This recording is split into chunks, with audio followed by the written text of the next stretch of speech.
Hello everyone, cookers kitchen में आप सबका स्वागत है। आज हमारी किचन में बन रही है बहुत ही delicious and nutritious recipe stuffed cone rolls. So friends, let's move to our kitchen now. आज की रेसिपी बनाने के लिए हमें चाहिए बॉइल्ड आलू, मैदा, बारीक कटी हुई शिमला मिर्च, नमकीन, प्याज, टमाटर, टोमेटो केचप और रोटियां। सबसे पहले हम अपनी स्टफिंग रेडी करेंगे। कढ़ाई में ऑयल लेकर प्याज फ्राई करें, देन ऐड टोमेटो। अब हम उसमें कैप्सिकम ऐड करेंगे, देन ऐड नमक, रेड चिली पाउडर, धनिया पाउडर, गरम मसाला। अब आलूओं को अच्छे से मैश करेंगे और 15 से 20 सेकंड पकाने के बाद we are ready with our stuffing.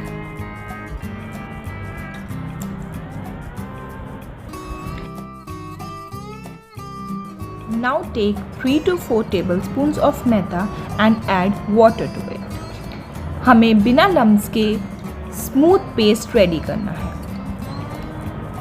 अब चलते हैं अपने कोन्स की ओर। रोटियों को 2 हाफ में कट कर लें। उनकी पार्टीशन को पेस्ट से चिपकाएं। अब हम उनको फोल्ड करके उनके कोन्स बनाएंगे। कोन्स को कॉर्नर से अच्छे से चिपकाएं ताकि फ्राई करते वक्त वो खुले नहीं।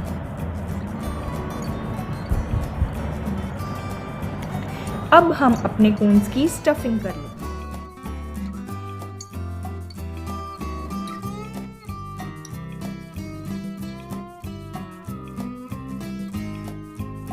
इन्हें फ्राई करने के लिए हमें स्टफिंग वाली साइड पेस्ट में डिप करनी होगी ताकि फ्राई करते वक्त स्टफिंग बिखरे ना।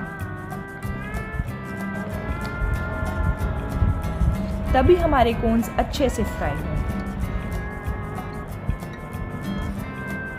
लीजिए फ्रेंड्स, हमारे कोन्स क्रिस्पी गोल्डन ब्राउन हो चुके हैं।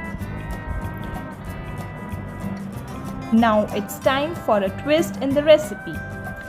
Twist the cones in the ketchup and then in namkeen. And here you go. Our stuffed cone rolls are ready to serve. Believe me guys, ये जितना देखने में अच्छे लग रहे हैं उतना ही टेस्टी भी हैं।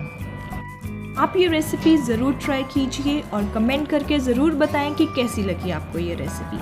और अगर आपने अभी तक बुकर्स किचन को सब्सक्राइब नहीं किया है तो go do subscribe our channel and hit the bell icon for the notifications. Bye bye guys.